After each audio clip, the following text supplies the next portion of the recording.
안녕하십니까. 자비도량 주지 이노입니다. 본문에 앞서 먼저 자비도량 개원을 축하해 주신 모든 분들께 깊이 감사의 말씀을 드립니다. 오늘 본문은 연기법과 인연법에 대한 본문입니다. 부처님께서 깨달은 건 바로 인연법을 깨달았습니다. 부처님께서 처음으로 깨닫고 처음으로 가르친 진리가 바로 인연법입니다. 인연법이라고 하는 것은 이 세상 모든 것이 이것과 저것이 만나는 데서 이루어진다, 이것을 말합니다.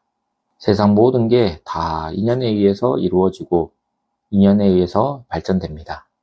바로 이것을 가르친 것이 서가모니 부처님입니다.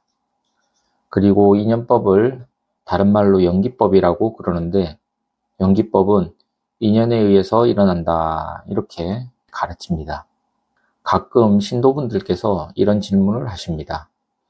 연기법하고 인연법하고 인과법하고는 어떻게 다릅니까? 이렇게 묻는 경우가 있습니다. 여러분들께서도 연기법과 인연법과 인과법을 정확하게 알고 계시는지요? 어떤 차이가 있을까요?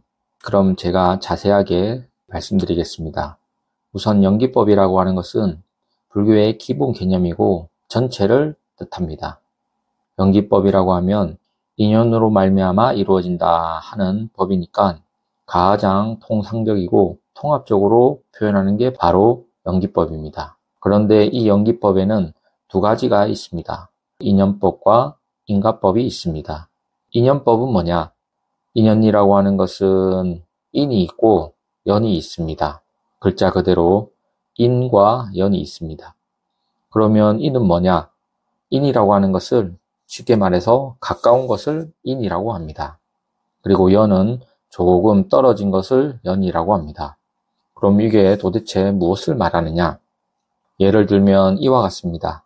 인이라고 하는 것은 씨앗과 같고 연이라고 하는 것은 흙, 물, 공기와 같다, 이렇게 불교에서 가르칩니다. 그래서 씨앗이 인이 되어서 흙을 만나고 물을 만나고 공기를 만나면 어떻게 되느냐? 바로 싹이 나고 줄기가 자라서 열매를 이룹니다. 이것을 어려운 말로 제법 생성이다 그럽니다. 모든 법이 나서 이루어진다. 그래서 인연이라고 하는 것은 씨앗과 환경, 물, 공기, 흙이 만나서 이루어지듯이 설명하는 구조를 바로 인연이다 그럽니다. 그러면 두 번째, 인과는 뭐냐?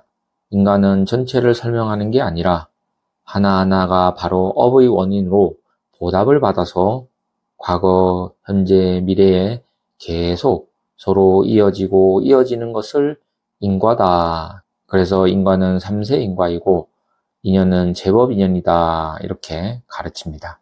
전체를 말할 때는 인연이라는 말을 쓰고 하나하나가 과거, 현재, 미래, 즉 원인과 결과가 이어지는 것을 말할 때는 인과라는 말을 씁니다. 하나하나 설명할 때는 인과고 전체를 말할 때는 인연이고 인과와 인연을 합해서 말할 때는 바로 연기다, 이렇게 되는 거죠. 그러면 불교에서 말한 연기, 인과, 인연, 이게 도대체 무엇을 말하고 있느냐? 불교에서는 자기가 업을 형성하면 과보를 반드시 받습니다. 본인이 좋은 원인의 행위를 하면 그 행위가 업이 되는데 그 원인 행위에 의해서 좋은 결과를 받으니까 그럼 어떻게 되느냐? 바로 나의 행복을 내가 만들어 가는 것입니다. 그래서 불교에서 인연법을 바르게 본다, 인과법을 바르게 본다, 연기법을 바르게 본다, 이것을 한 단어로 정견이다 그럽니다. 그러면 정견을 해서 어떻게 되는 거냐? 바로 해탈을 합니다. 해탈이라고 하는 것은 고통으로부터 벗어나는 것을 말합니다. 생사해탈, 이런 말 들어보셨죠? 생사로부터 벗어난다. 그래서 생사로부터 벗어날 수 있는 길은 바로 정견입니다. 그 정견이라고 하는 것은 바르게 보는 거죠. 그러면 무엇을 바르게 보느냐? 세상의 모든 법, 예를 들면 우리의 몸이 어떻게 이루어졌는지를 바르게 보는 겁니다. 여러분들께서 반야신경을 한 번 정도 독송하고 외우셨을 겁니다. 거기에서 오온 개공이다 라는 말을 한 번 정도 들어보셨을 겁니다. 반야신경에 나온 내용을 잠시 말씀드리면, 이 몸이라고 하는 것은 색수상행식으로 이루어져 있다. 즉 5가지 인연으로 이루어져 있다. 그런데 이것을 바르게 보면 어떻게 되느냐? 바로 공한 것이다. 이렇게 되는 겁니다. 그러면 공이라고 하는 것은 뭐냐? 쉽게 말해서 인연으로 난 것은 난 게 아니다. 이렇게 가르치는 거죠. 좀 어렵죠? 그러면 제가 쉽게 비유로 설명을 드리도록 하겠습니다. 이 물이 하나 있습니다. 이 물이 찬 공기를 만나면 어떻게 됩니까? 바로 얼음이 만들어집니다. 그런데 자세히 보면 그 얼음 자체는 그대로 물이지 다른 게 전혀 없습니다. 이것을 자성이 없다 이렇게 말을 합니다. 자세히 보면 얼음도 물일 뿐이죠. 물이 찬 것을 만나면 얼음이 되는 것 뿐이지 물이 달라져서 얼음이 되는 것은 아닙니다. 불교에서는 이것을 불생이다, 즉 난 것이 없다 이렇게 가르칩니다. 그 다음 또 물이 따뜻해지면 어떻게 되느냐? 얼음이 물이 되는데 얼음은 없어지고 물이 되었다고 해서 전혀 없어진 것이 아닙니다. 이것을 불교에서는 불멸이다 라고 말을 합니다. 그래서 이 몸이 이루어진 인연을 바로 탁 관찰을 하면 바로 그게 해탈입니다. 즉 고통에서 벗어난다 그거죠. 그래서 불교에서는 성근공덕을 지어라 이렇게 가르치는데, 착한 종자를 자꾸 쌓으면 결국에는 장에서 해탈을 하게 됩니다.